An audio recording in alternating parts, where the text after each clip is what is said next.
Walking through the doors of the veterinary hospital that day, I was all set for another long shift. The place was a second home to me, a haven where my modest upbringing didn't matter, and my love for animals could shine. Little did I know, my world was about to tilt on its axis. He was there, leaning against the front desk, chatting with Janet, one of our seasoned nurses. His laughter filled the room, easy and genuine, catching my attention immediately. I couldn't help but pause, struck by the warmth in his eyes when he smiled. "Can I help you?" I asked, approaching them with a mix of curiosity and professional courtesy. "Oh, I was just thanking Janet here for taking care of Whiskers last week." "You guys do amazing work," he replied, his gaze meeting mine. There was an instant spark, an unspoken connection that I felt deep in my bones. "I'm Jerian," he added, extending his hand, which I shook, feeling a jolt of electricity at the contact. "I'm Carol," I said, my voice steadier than I felt. "I'm glad Whiskers is doing better. It's our job to make sure they get the care they need." Jerian nodded, his smile widening. "I can see the passion you all have for your work. It's inspiring. Actually, I'm here to volunteer. I want to help out in any way I can." His admission took me by surprise. Volunteers were common, but there was something about Jerian, a sincerity that couldn't be faked. His simple, unassuming manner was refreshing, especially when he shared that he came from a well-to-do family. It was a detail he mentioned offhandedly, as if it were the least interesting thing about him. We spent the rest of the afternoon working side by side, Jerian throwing himself into the tasks with an eagerness that was both endearing and slightly amusing.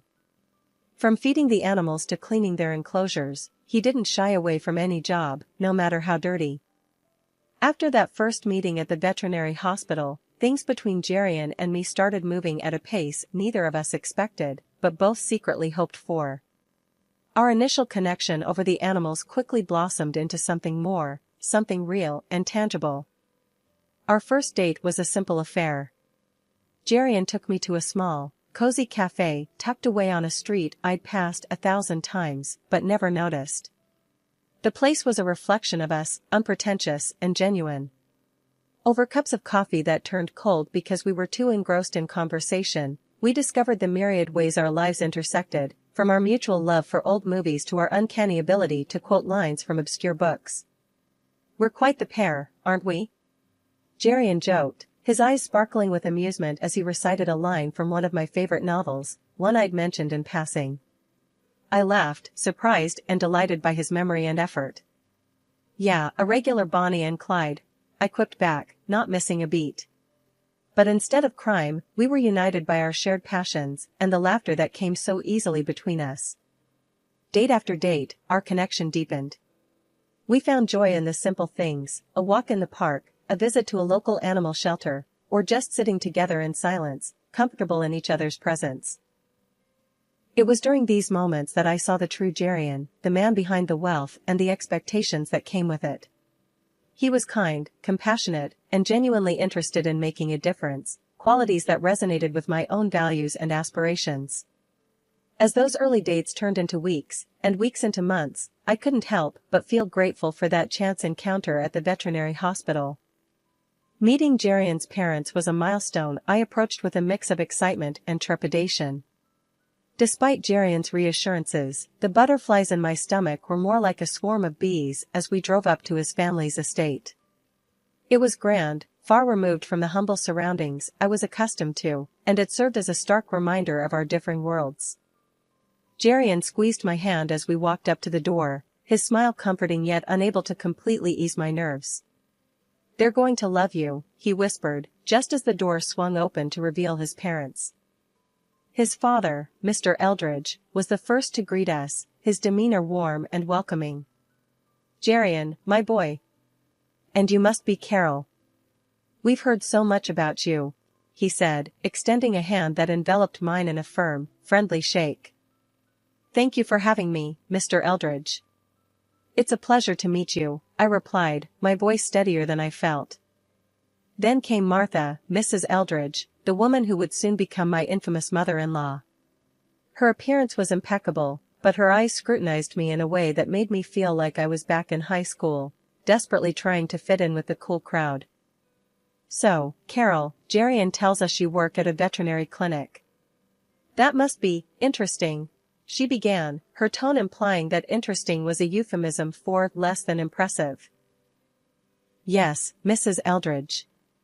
It's very fulfilling work. I've always loved animals, I answered, trying to keep my voice even despite the clear judgment in hers. And your family? Jerian mentioned they're from the countryside. Do you visit often? I imagine it's quite different from the city life, she continued, each question laced with an underlying critique of my background. My parents are wonderful people. We're very close, and yes, it's a different pace of life, but it's where I call home, I said, my pride in my roots firm, despite her not-so-subtle digs. Dinner was an exercise in maintaining composure. Mrs. Eldridge's comments ranged from backhanded compliments about my quaint upbringing to outright interrogations about whether I had ever traveled abroad or dined in fine restaurants. Each question felt like a test I hadn't studied for, her words designed to highlight our differences rather than find common ground. Jerian, bless him, tried to steer the conversation to safer waters, interjecting with stories of our time together that had everyone laughing, everyone except his mother, who seemed determined to find fault in anything related to me. It was when she asked, Carol, dear, have you decided on a wedding dress yet? Or are you planning to make do with something homemade? That I realized this wasn't just about getting to know me. It was about her asserting a perceived superiority, her way of reminding me that I didn't belong. I smiled, a genuine one born of the confidence Jerian's love gave me. Mrs. Eldridge, I believe a wedding dress should reflect the love and commitment of the couple, not the price tag. Jerian and I are focused on what comes after the wedding, building a life together based on respect, love, and understanding. The silence that followed was palpable. Even Mrs. Eldridge seemed momentarily at a loss, her fork paused mid-air. Mr. Eldridge, however, nodded in approval, a twinkle in his eye as he looked at me. Well said, Carol. Well said indeed. The ride home was quiet, but Jerian broke the silence with an apology that was heartfelt yet unnecessary. I'm sorry about my mom. She can be difficult. I squeezed his hand, a silent acknowledgement of his support. It's okay, Jerian. Your love is all the validation I need. Together, we'll get through anything. As the wedding preparations unfolded, Martha made it her mission to underline our differences at every turn. Her intrusion wasn't just unwelcome, it was downright aggressive. She had a comment for everything, from the color scheme of the hall to the floral arrangements and even the style of our invitation cards. One evening, as Jerian and I were finalizing the guest list, Mrs. Eldridge dropped by unannounced, her eyes scanning our choices with evident disapproval. You're not seriously considering this shade of green for the decor, are you? It's so provincial, she remarked, her nose wrinkled as if she'd smelled something foul. I tried to keep my cool, but her next comment about our guest list set me off. And these friends of yours, they're hardly the sort one expects at a wedding of our stature.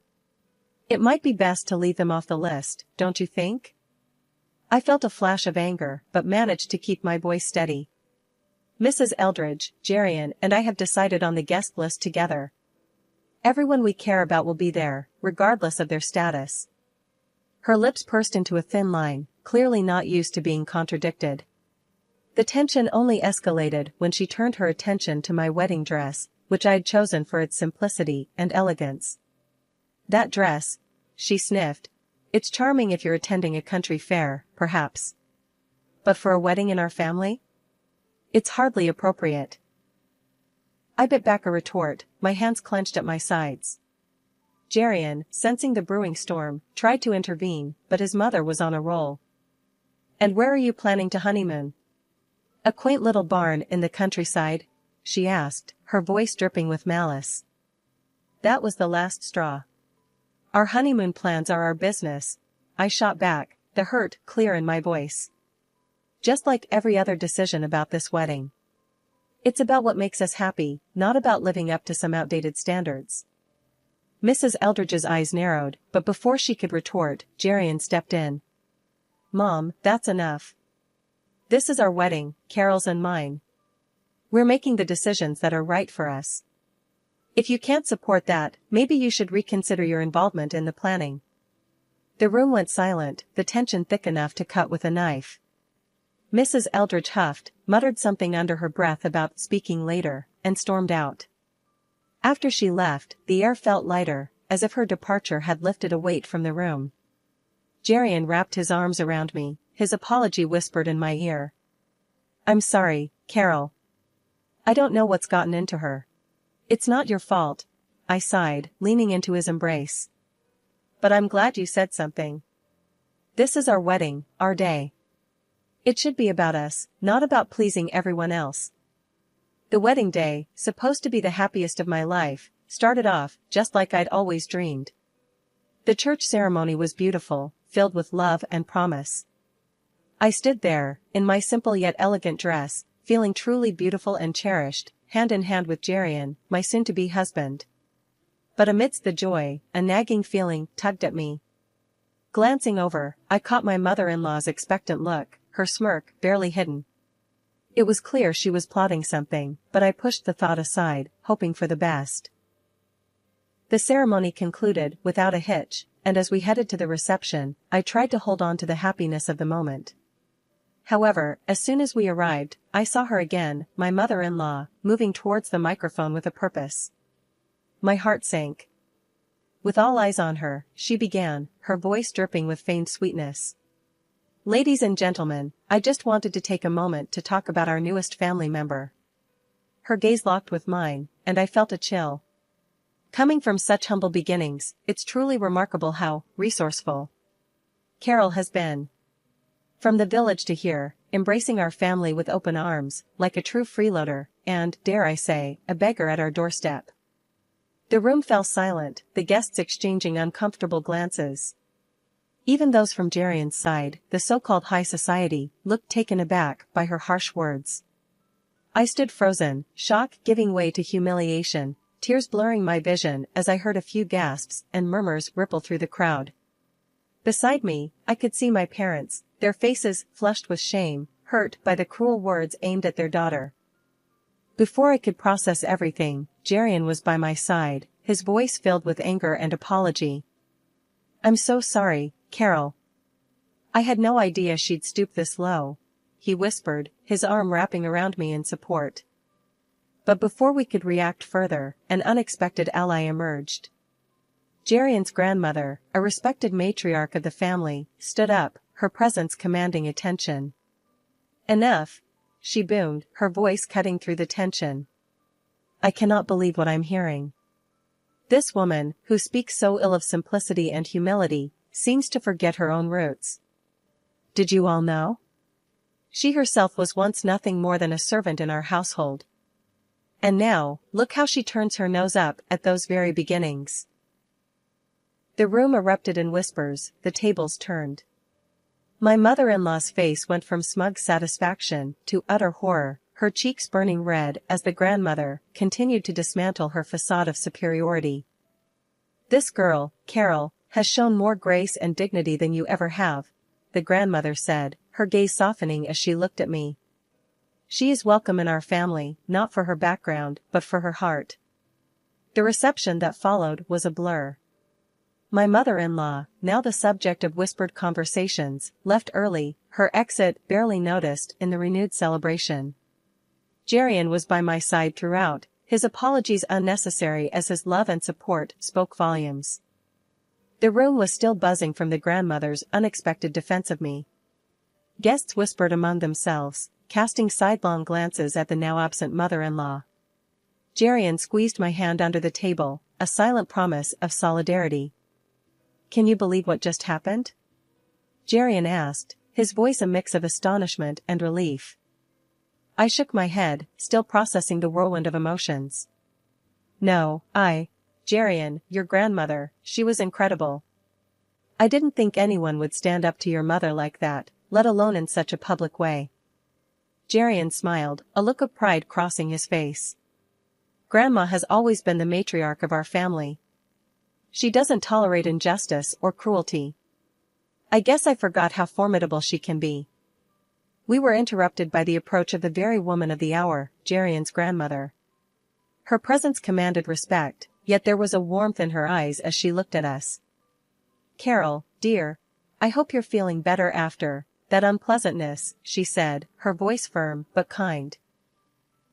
"Thank you, Mrs. Eldridge. Your words meant the world to me. I was feeling pretty low, but you've turned the whole evening around," I replied, gratitude swelling in my heart. She waved a hand dismissively. "Nonsense, my dear. It was long overdue. That woman needed to be reminded of her place and to learn respect. You are a part of this family now, and we protect our own."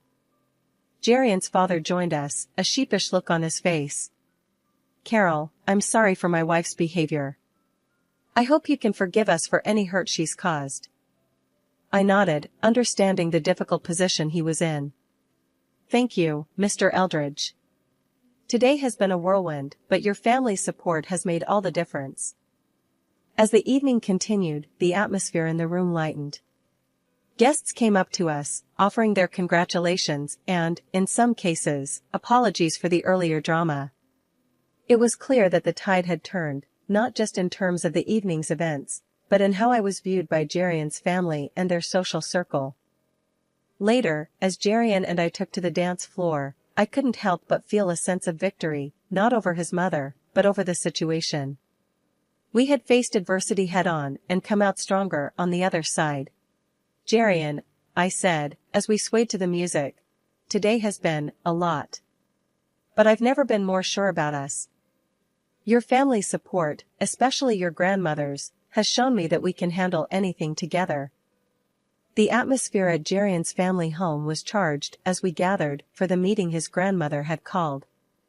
After the wedding's tumultuous events, I was anxious about facing everyone again, especially Jerian's mother.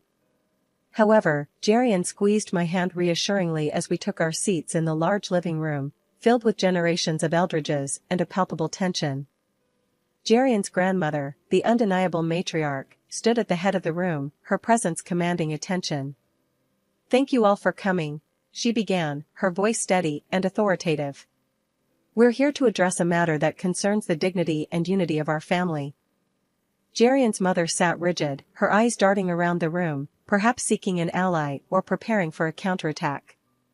Jerian, ever the peacemaker, spoke up first. "Grandma, I know things got out of hand at the wedding. I want to apologize on behalf of—" His grandmother raised a hand, silencing him. "Jerian, my boy, this isn't about placing blame on anyone. It's about setting things right." She then turned her gaze to me. "Carol, you've shown nothing but grace and patience in the face of less than welcoming behavior. For that, you have my respect." I nodded, touched by her words. "Thank you, Mrs. Eldridge. I just want what's best for Jerian and to be a part of this family." The room was silent, all eyes on us, when suddenly Jerian's mother stood, her chair scraping loudly against the floor. "I've listened enough. This girl," she gestured wildly towards me, "has turned everyone against me.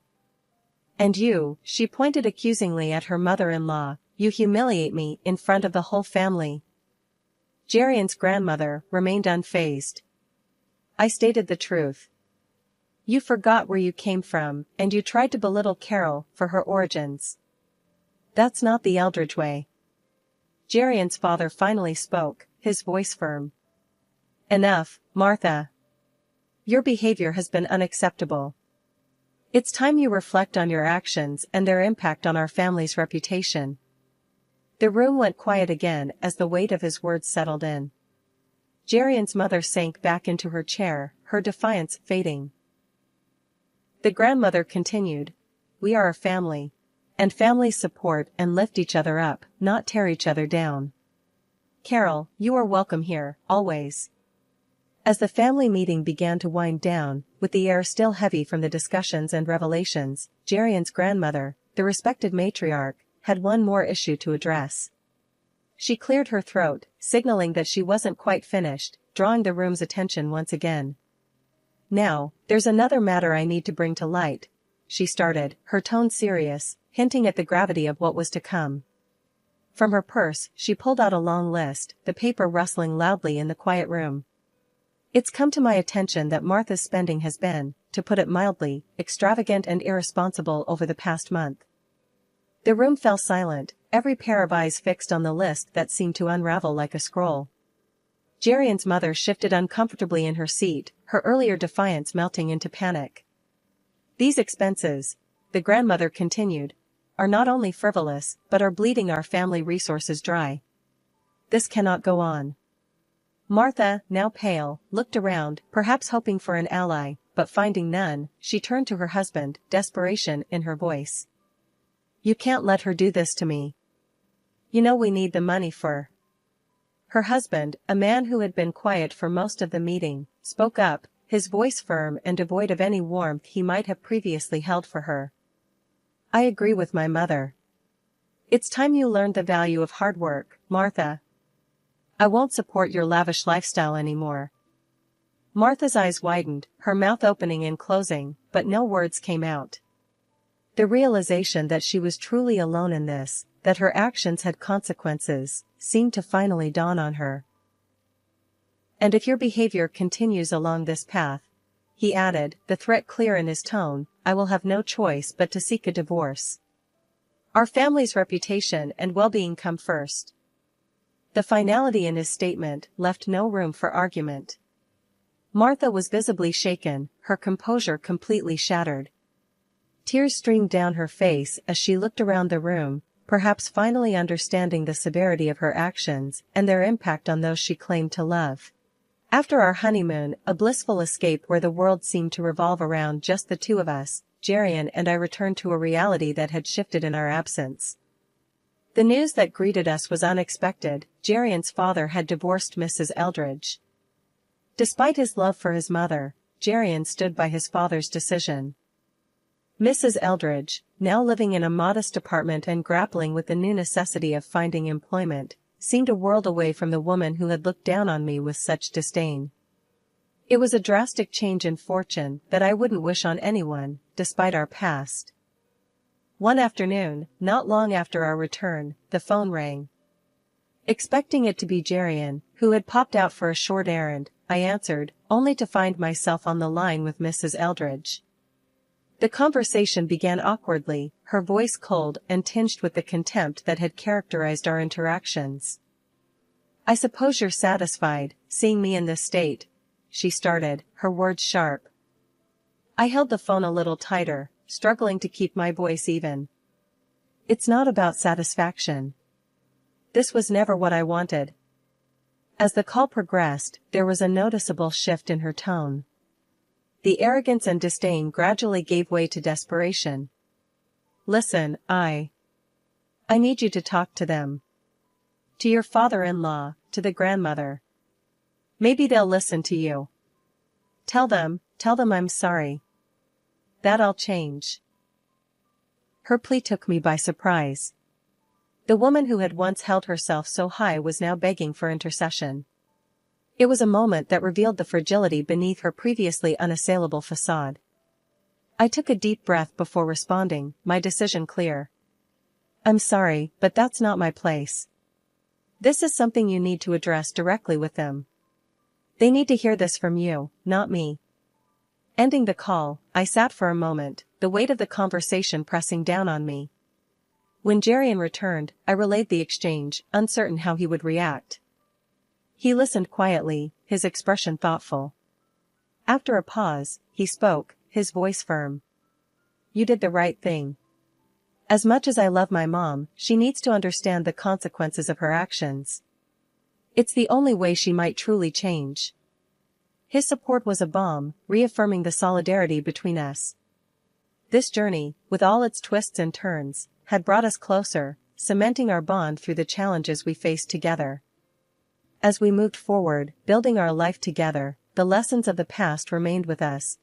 A reminder of the resilience of love, the importance of forgiveness, and the strength found in standing united, even in the face of difficult family dynamics.